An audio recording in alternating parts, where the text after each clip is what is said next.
A family man with a big heart and a selfless nature, this tough Aussie soldier would go down fighting against overwhelming odds rather than abandon his mate.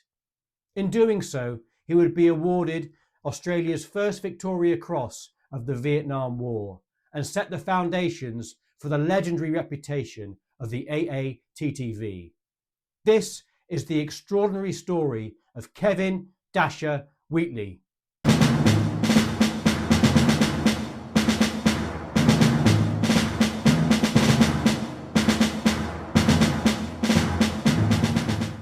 Kevin Arthur Wheatley was born on March 13, 1937, in the Surrey Hills suburb of Sydney, New South Wales. He grew up with a love of sports, especially rugby, which later earned him the nickname Dasher for his athletic prowess.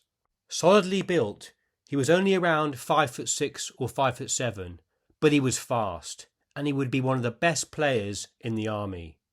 Still in his teens, Wheatley married his sweetheart, Edna, with whom he would have 4 children. His early life was marked by a mix of hard work, family dedication, and a passion for rugby, which shaped his determined and resilient character. After high school and a spell working various jobs, Wheatley then decided to join the army at the age of 19, serving in the infantry.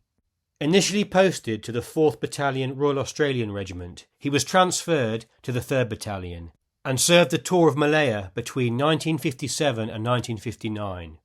3 RAR was tasked with counterinsurgency operations in the dense jungles, aiming to suppress communist insurgents.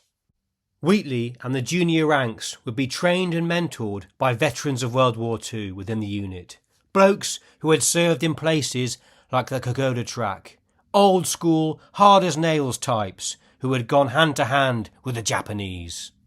The battalion conducted patrols, ambushes and sweeps through challenging terrain, often facing harsh conditions and a determined enemy.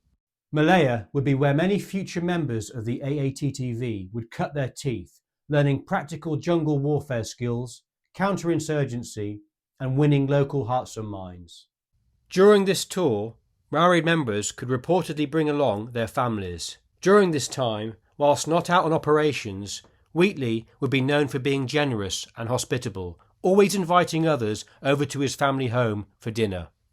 After his return to Australia, Wheatley served a posting with the 2nd Battalion RAR in 1959 to 61, and then with the 1st Battalion RAR from 1961 to 1965. Serving with all 4 battalions, he was well known by everyone and loved by all, apparently the life and soul of the party. Clearly demonstrating outstanding leadership skills, he was soon promoted to Sergeant in January 1964, and then Warrant Officer Class 2 in August of that year. As well as being a cheeky, good-natured prankster, during this time, Wheatley was known for genuinely caring about his fellow soldiers and looking after their welfare, with a slight disdain for the more formal army spit and polish culture. As a platoon sergeant in 1 RAR, he drove his men hard, conducting training in Papua New Guinea a short while before he deployed to Vietnam. His platoon became known as the Scungies, as he forbade them to bathe when training, so they reeked everywhere they went. He made them focus instead on keeping their weapons clean and dry and learning practical tips such as passing safely through razor-sharp elephant grass. This realism, focusing on practical soldiering and jungle survival, would serve these soldiers well later when 1 RAR deployed without Wheatley to Vietnam. Wheatley was also an animal lover and reportedly even went AWOL on one occasion to save a stray dog. Later, in Vietnam, he grew an attachment to a duck that he named Herbert, who followed him round everywhere and whom he shared a drink or two with.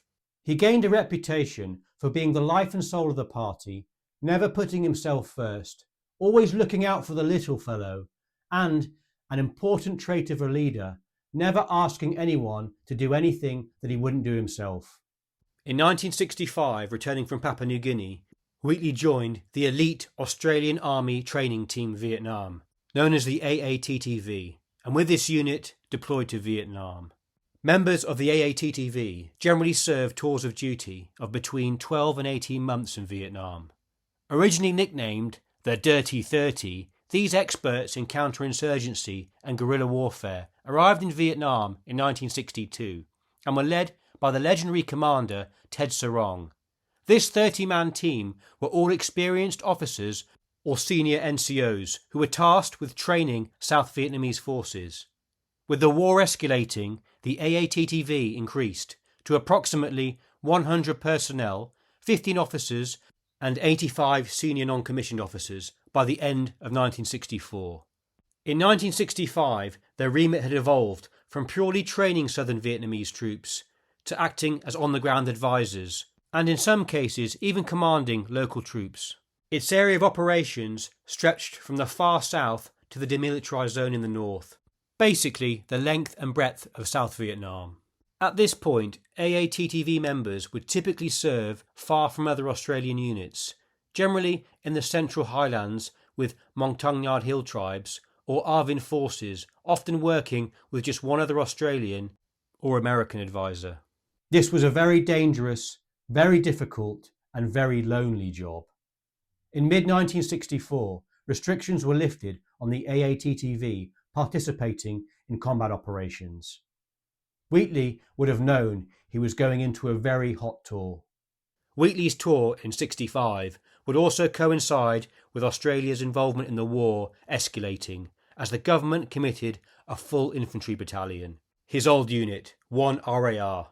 For his first 6-month tour, Wheatley was attached to a regular Arvin unit in Quang Tri province in the far north. A compassionate and family-orientated man, Wheatley would use his allowance in Vietnam to buy supplies such as chocolates and soap for the local children.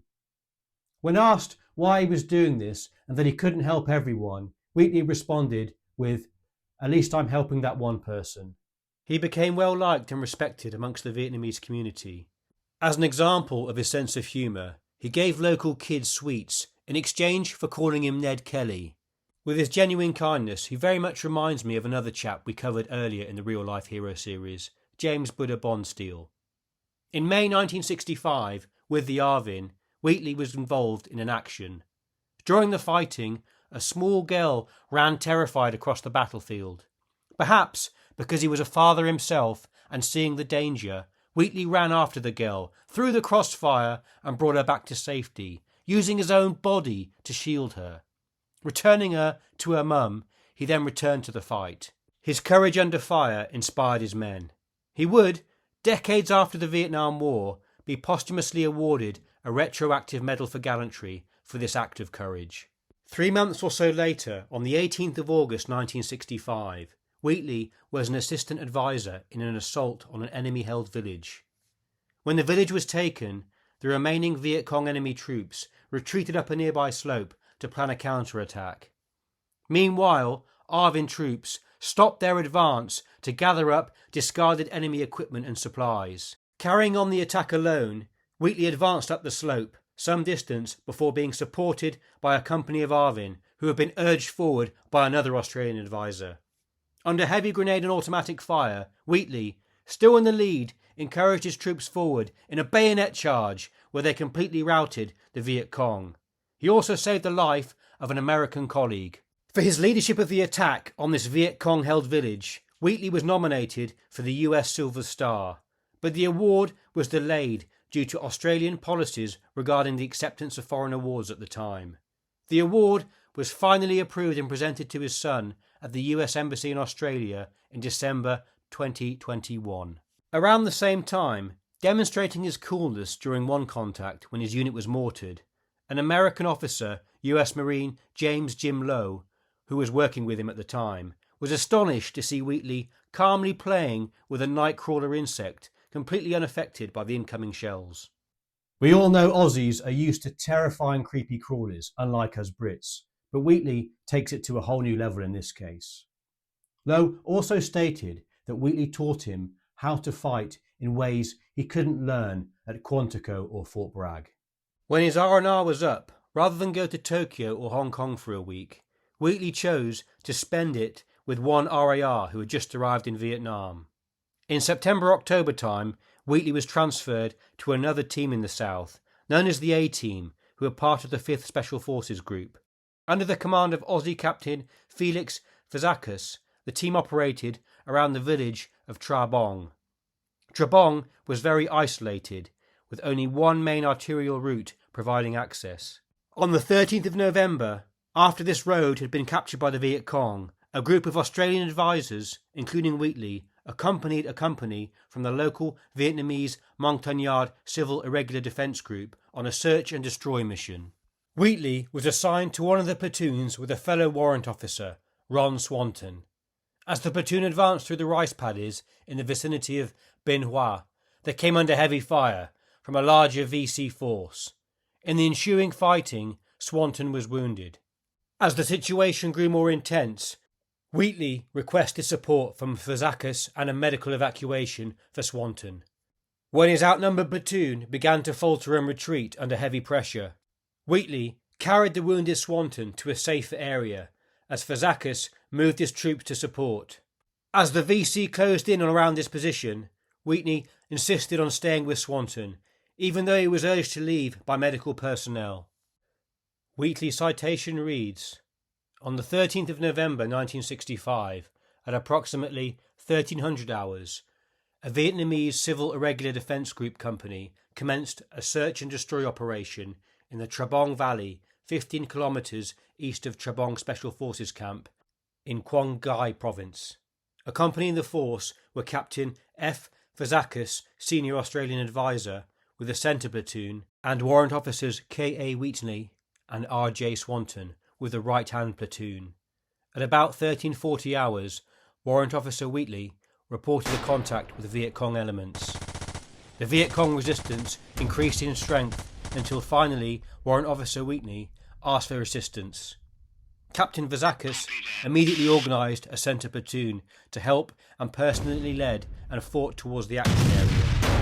While moving towards this area, he received another radio message from Warrant Officer Wheatley to say that Warrant Officer Swanton had been hit in the chest and requested an airstrike and an aircraft for the evacuation of casualties. At about this time, the right platoon broke in the face of heavy Viet Cong fire and began to scatter. Reportedly, Wheatley realised that they were outmanned and outgunned and were being attacked by at least a company-sized enemy force. He therefore instructed his platoon, the right platoon, who were wavering under the pressure, to conduct a withdrawal and that him and Swanton would cover the retreat.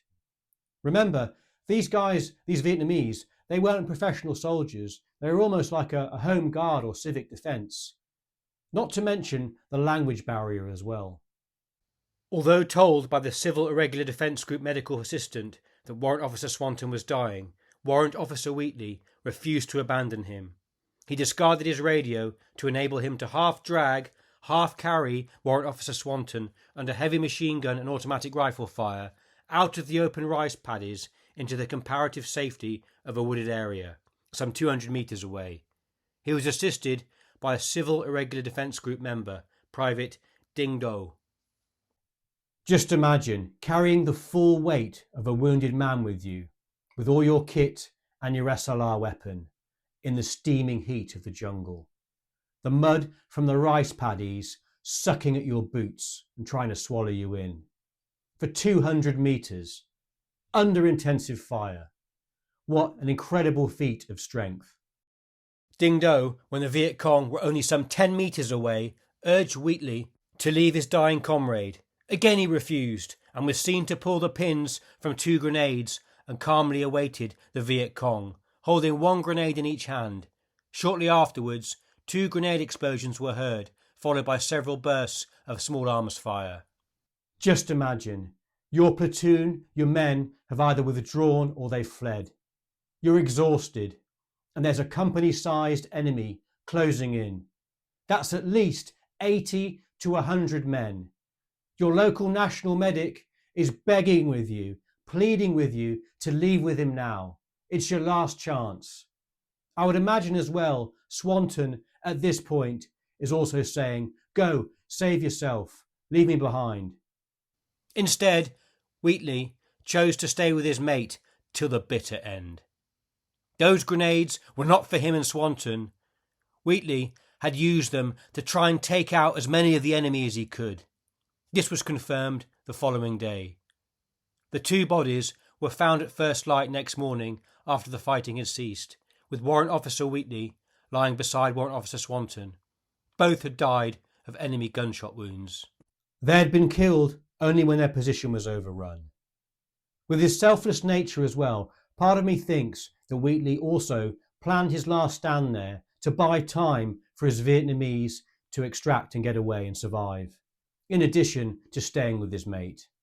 That's just the kind of man I get the impression he was. Warrant Officer Wheatley displayed magnificent courage in the face of an overwhelming Viet Cong force, which was later estimated at more than a company. He had a clear choice of abandoning a wounded comrade and saving himself by escaping through the dense timber, or of staying with Warrant Officer Swanton and thereby facing certain death. He deliberately chose the latter course. His acts of heroism, determination and unflinching loyalty in the face of the enemy will always stand as examples of the true meaning of valour. At the time, the Queen, on hearing of his story, personally intervened to ensure Wheatley received the Victoria Cross, and that the citation was rewritten to ensure it accurately reflected his exceptional bravery. Wheatley's Victoria Cross was presented to his family in Canberra at the official investiture ceremony. At the time of his death, aged only 28, the Australian government had no clear policy on returning the deceased back to the homeland. After a public outrage, a collection was organised to return his body home. In addition, money was also raised for a trust fund for his children's education. A journalist, his US and Aussie comrades, and Australian businessmen all made contributions. Just imagine how traumatic that experience must have been for his newly widowed wife, aged only in her 20s. What a poor show by the government at that time. So in summary, for Wheatley's medals we have Victoria Cross, Medal for Gallantry, Australian Active Service Medal 1945 to 75 with Malaya and Vietnam clasp, General Service Medal 1918 to 62 Malaya clasp, Vietnam Medal, Australia Service Medal. I would suspect it's a PNG clasp, but I can't confirm that as it's quite blurry to see all the examples I've looked at. Australia Defence Medal, US Silver Star, Knight of the National Order of Vietnam, Republic of Vietnam Military Merit Medal, Republic of Vietnam Cross of Gallantry with Palm, Republic of South Vietnam Campaign Medal, and finally the Pingat Jasa Malaysia Medal. There are also 2 unit citations, a US Army Meritorious Unit Citation and Republic of South Vietnam Gallantry Citation with Palm.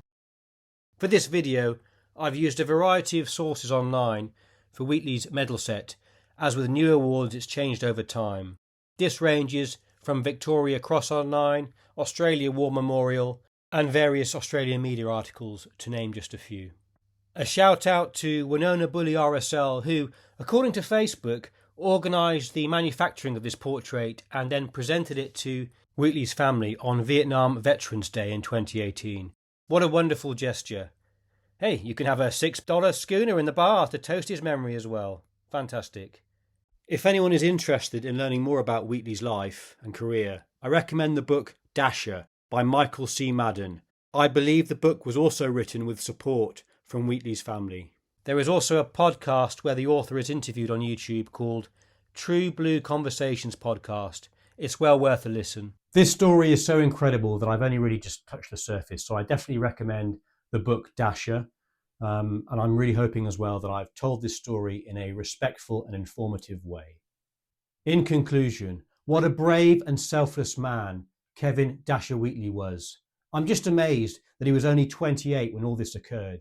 It's men like him that would write the AATV into the history books and cement the Australian military's reputation as some of the world's toughest jungle fighters. Thanks for watching. I hope you found some value from this, and I'll see you in the next one.